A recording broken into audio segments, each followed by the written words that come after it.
ANM জিএনএমের আজকে আমরা 3টি প্রিভিয়াস ইয়ার কোশ্চেন পেপার নিয়ে আলোচনা করবো। ফার্স্ট কোশ্চেন কী বলা আছে, সরল সুদের হার কত হলে কোনো টাকা 4 বছরের সুদে আসলে দ্বিগুণ হবে।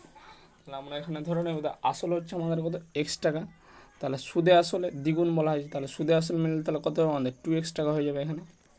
এবার সুদ প্লাস আসল আছে এখানে দুটো, এই সুদ প্লাস আসল থেকে আমরা যদি আসলটাকে বাদ করে দিই, বিয়োগ করে দিই, তাহলে আমরা কী পাবো, সুদ পাবো। আর ক্লাস 10-এ আমরা একটা সূত্র জেনে এসেছি, আই ইকুয়াল টু হচ্ছে আমাদের কি পি আর টি বাই 100, যেখানে আইটা হচ্ছে কি সুদ, তাহলে সুদ আমরা কত পেয়েছি এক্স, পি আসল কত পেয়েছি আমরা এক্স, সুদের হার আর আমাদের চেয়েছে জিজ্ঞাসা করছে টাইম কত দেওয়া আছে আমাদের 4 বছর, 4 বাই নিচে কত 100। তাহলে এখানকার এক্স এখানকার এক্স কেটে যাচ্ছে, 4 দিয়ে আমরা যদি 100কে কাটি তাহলে আমরা কত পাচ্ছি 25।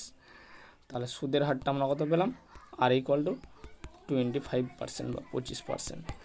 তাহলে আমাদের এখানে সঠিক অ্যান্সার কী যাবে, অপশান বি সঠিক অ্যান্সার।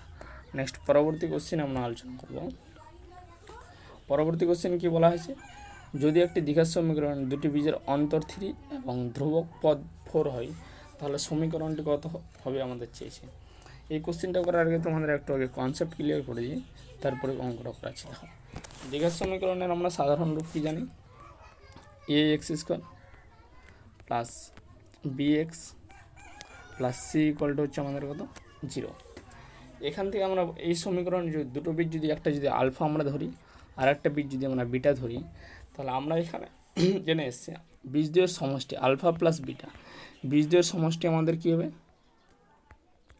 বীজদ্বয়ের সমষ্টি আমাদের কী হয়ে যাবে এখানে alpha plus beta equal to minus B by A, মানে হচ্ছে মাইনাস এক্সের সহগ বাই এ এক্স স্কোয়ারের সহগ, এবং বীজদের গুণফল আলফা বিটা আমরা কী পেয়ে যাবো এখানে C by A, alpha beta আমরা কত পেয়ে যাবো সি বাই এ, মানে হচ্ছে ধ্রুবক পদ বাই হচ্ছে কি এক্স স্কোয়ারের সহগ।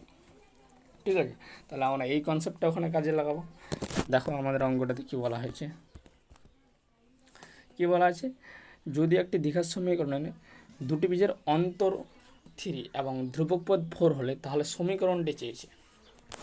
তাহলে এখানে অন্তর বলা হয়েছে, তাহলে এখানে যদি বীজ যদি একটা যদি আলফা হয় আর একটা বীজ যদি বিটা হয়, তাহলে এদের অন্তর মানে হচ্ছে বিয়োগফল alpha minus beta equal to আমাদের কত বলে দেওয়া আছে 3, এবং ধ্রুবক পদ আমরা কী পেলাম, বীজদের গুণফল মানে হচ্ছে আলফা বিটা ইকুয়াল টু আমরা কত পাবো এখানে 4, যেহেতু এখানে এক্স স্কোয়ারের সহগ হচ্ছে নিচে 1 হবে, নিচে 1-এর কোনো আমাদের অত মূল্য নেই। তাহলে আমাদের এখানে কী করতে হবে এর পরবর্তীতে, দেখো আমরা সমীকরণ তৈরির নিয়মটা কী জানি, এক্স স্কোয়ারের সহগ মাইনাস বীজের যোগফল ইন্টু এক্স প্লাস বীজের গুণফল ইকুয়াল টু হচ্ছে 0। এটা হচ্ছে আমাদের সমীকরণ তৈরির নিয়ম। তাহলে আমাদের এখানে কি কি জানা আছে, আলফা বিটার মান জানা আছে, বীজদের যোগফল দরকার, আমাদের কি জানা আছে, বীজদের বিয়োগফল জানা আছে। তাহলে এখানে আমরা অপশান এলিমিনেশনের মাধ্যমে করব, তাহলে খুব সহজে আমাদের হয়ে যাবে।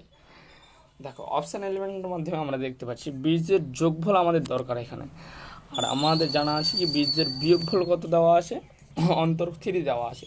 তাহলে বীজের যদি অন্তর যদি 3 দেওয়া হয় তাহলে যোগফলটা তো 3 কখনো আসবে না, তাহলে আমাদের বি নম্বর অপশানটা এমনি কেটে যাবে, ডি নম্বর অপশানটা কেটে যাবে এখান থেকে। বিডি অপশান তো হবে না, কারণ যেহেতু আমাদের যোগফল বলা হয়েছে আলফা প্লাস বিটা দরকার, কিন্তু আমরা দেখতে পাচ্ছি আলফা মাইনাস বিটার মান 3 দেওয়া আছে। তাহলে সমীকরণে বীজের যোগফল তাহলে আলফা প্লাস বিটার বড় সংখ্যা আসবে, তাহলে সমীকরণে 3 হবে না, তাহলে সেই কারণে এখানে বি নাম্বার এবং ডি নাম্বার অপশানটা কেটে দিলাম আমরা। এবার আমরা কি করব, এ আর সি অপশানের মধ্যে আমরা দেখব সমীকরণের রূপটা আমরা কি জানি, এক্স স্কোয়ার মাইনাস বীজের যোগফলটা জানা নাই আমার, এটাকে থাকতে দেবো, বীজের যোগফলটা থাকতে দেবো প্লাস বীজের গুণফল মানে আমরা কি জানি আলফা বিটা আমাদের কত দেওয়া আছে 4 দেওয়া আছে, তাহলে বীজদের গুণফল আমাদের এখানে কত হয়ে যাবে +4 ইকুয়াল টু কত হয়ে যাবে আমাদের 0। তাহলে এখান থেকে আমরা বলতে পারবো বীজদের গুণফল, দুটো বীজের যদি গুণফল যদি 4 হয় তাহলে আমরা এখান থেকে বীজগুলো কী কী পাবো, একটা 4 পাবো, একটা হচ্ছে 1, তাহলে 4 × 1, তাহলে এখানে বীজগুলো আমরা কী পাবো, একটা 4 পাবো, একটা 1 পাবো, অথবা এখানে বীজগুলো কী হতে পারে -4 -1 হতে পারে।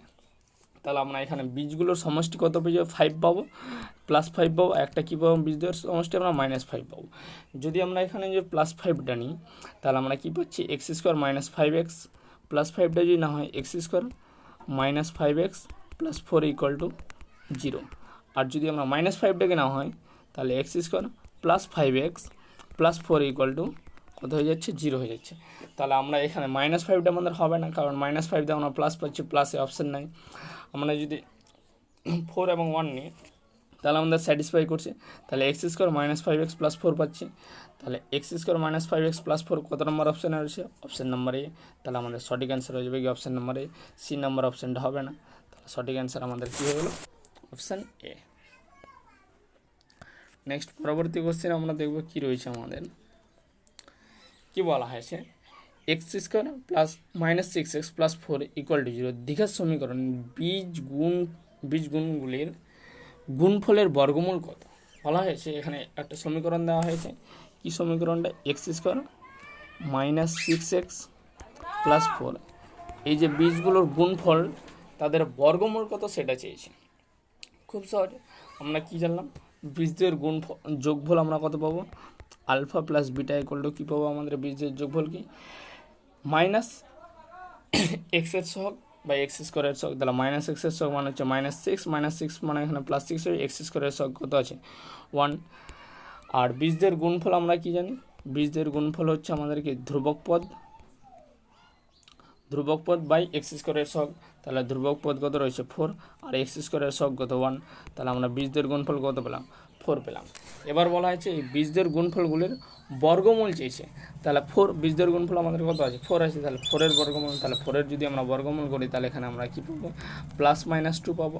তাহলে আমাদের এখানে দেখো এবার আমরা অপশান দেখবো। অপশানে আমাদের -2 আছে, কোথাও -2 নেই। তাহলে আমাদের কী রয়েছে? শুধু +2টা রয়েছে। তাহলে আমাদের সঠিক অ্যান্সার কী হয়ে যাবে? এখন অপশান নাম্বার এ।